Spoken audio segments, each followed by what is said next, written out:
Hello, English learners. Welcome back to EnglishPod. My name is Marco. And I'm Erica. And today we are going back in time again. And this time we're going to be in the 1960s. That's right. We're going to learn some phrases and some slang that were really popular back in 1964. Exactly. And most of these phrases and words we still use today. So it's very interesting and very good to know. That's right. I'm looking forward to this trip back in time. So why don't we get started with the dialogue?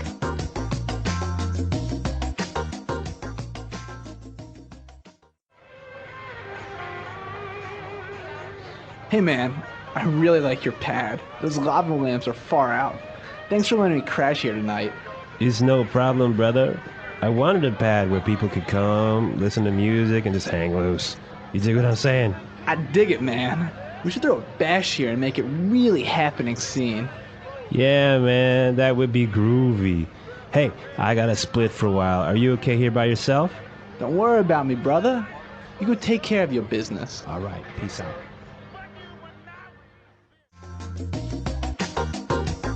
All right, so great dialogue. Very popular in the 60s. The music, the mood, and the words, right? That's right.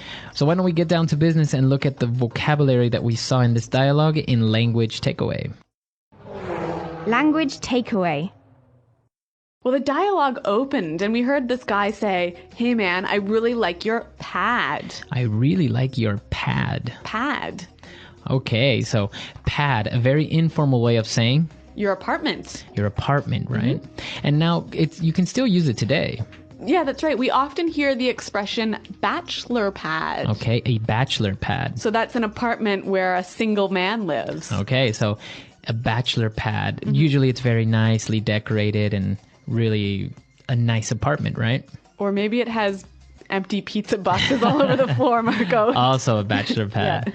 But so that's what pad means, an apartment. Yep. They were talking about the apartment and he said the lava lamps are far out. Far out. Okay, it's far out. So that's really cool or amazing. Right. And now lava lamps, those are those strange cone-looking lamps, right? Kind of a light with like some liquid moving inside. Moving it. inside. Very Yeah. popular in the 60s. Yeah, we'll So- post some pictures of that. Yeah.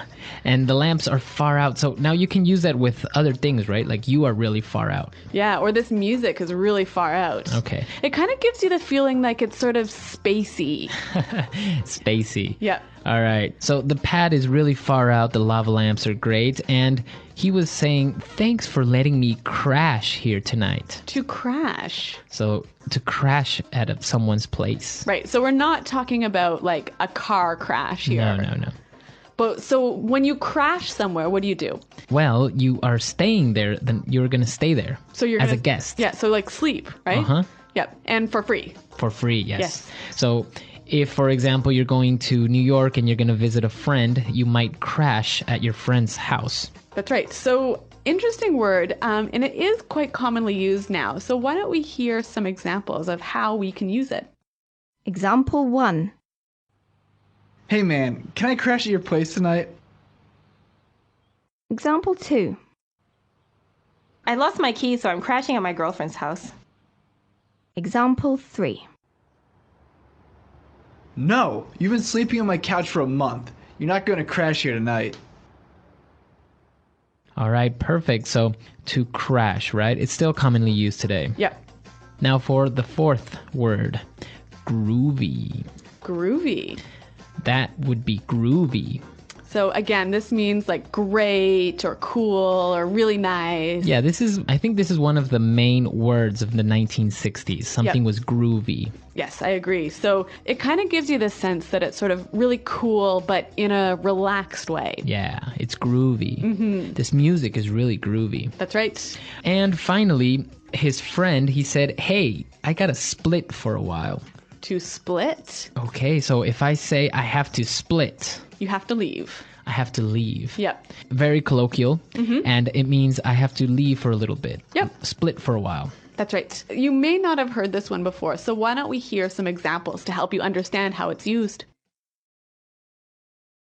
Example 1. Hurry up! We've got to split before the police get here! Example 2.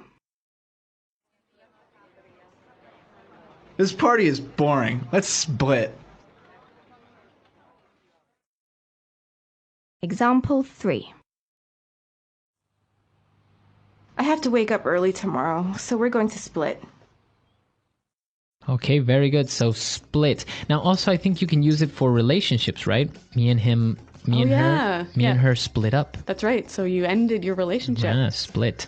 Okay, so we saw 5 really common phrases from the 1960s. Let's listen to the dialogue again a little bit slower, and then we'll come back and look at some phrases from the 60s.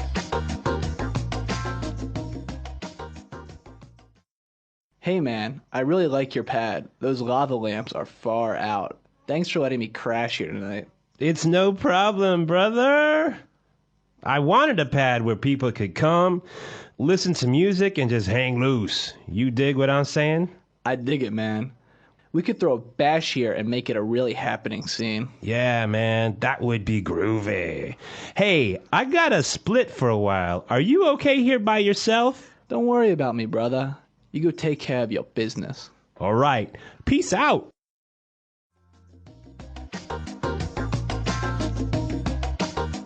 All right, well, I want to get started at looking at these 1960s slang phrases. So let's go now with putting it together.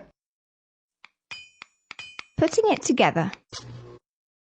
All right, I'm putting it together today. Let's start with the first part. He talked about, you dig what I'm saying. I dig it, man. You dig what I'm saying? To dig it. All right. So we know the verb dig, which means to make a hole, right? Yeah. But now he's talking about understand. Yeah, basically, you dig what I'm saying. Do you understand what I'm saying? And when he says I dig it, he says I understand. Yeah. Okay. Now, there's also another meaning to this, right? Apart from understand. Yeah, it can also mean I like it. Okay, so I really dig this type of music. Or I really dig this restaurant. Okay, so it's kind of, I like it. Mm-hmm. All right. Now, moving on. He said, we could throw a bash here. All right, throw a bash. To throw a bash. So first of all, what is a bash? A bash is a party. A really great party. An amazing party. Now, I want to look at this verb to throw something. So Okay. we know that you throw a ball, right? Right. But how can you throw a party? Well, it's basically saying you organize or you host a party. Okay, and how can you use this phrase? Okay, so I can say, last week I threw a birthday party in my house. Okay, or let's throw a bash to celebrate your engagement. Okay, or next week I'm going to throw a dinner party at my house. Okay, so to throw a party. And it's usually used for parties, right? Right, you wouldn't throw a meeting. All right, No, exactly. no. Okay, so now we heard them use the word man a lot, right? Hey, man. Yeah, that's right. Now, this is so common, even in modern English, that I think we need some examples. Example 1. Hey man, watch where you're going.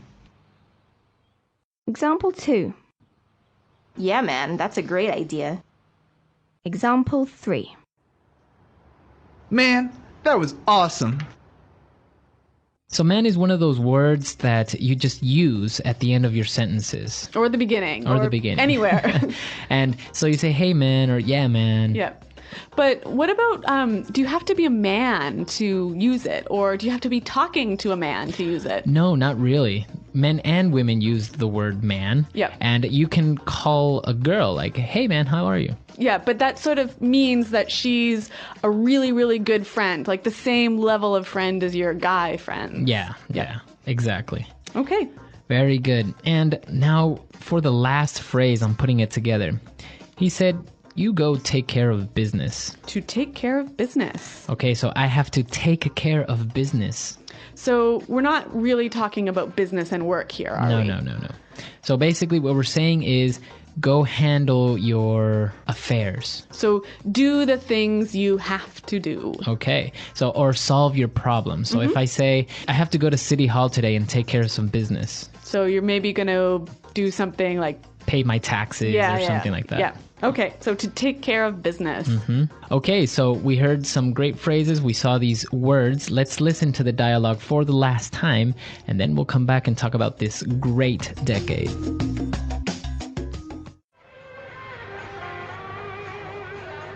Hey man, I really like your pad. Those lava lamps are far out. Thanks for letting me crash here tonight. It's no problem, brother. I wanted a pad where people could come, listen to music, and just hang loose. You dig what I'm saying? I dig it, man. We should throw a bash here and make it really happening scene. Yeah, man, that would be groovy. Hey, I got to split for a while. Are you okay here by yourself? Don't worry about me, brother. You go take care of your business. All right, peace out. All right, so 1960s, very famous among rock music, the peace and conflicts and all this stuff. Yeah, that's right. And I guess in English or Anglo pop culture, we look back at this decade very fondly. Yeah, and also we really relate it to the hippie movement, right? Yeah. People with long hair and baggy clothes and, living in their cars, going from concert to concert. Yeah, and I mean, speaking of music, I think if we think 1960s, at least in Anglo world, in the Anglo world, we think of the best music. Like, I think this is the golden age of music in English-speaking countries. Yes, it was a very good era. And, well, what do you guys think? Do you think the 60s was the best decade, or maybe you are more fond of the 70s, the disco era? Or even the 90s. There's some pretty good music in 1994. Exactly. So come to our website and let us know what you think, and also if you have any questions or comments. Marco and I are always around to answer your questions, so thanks for downloading, and until next time, Goodbye. Bye.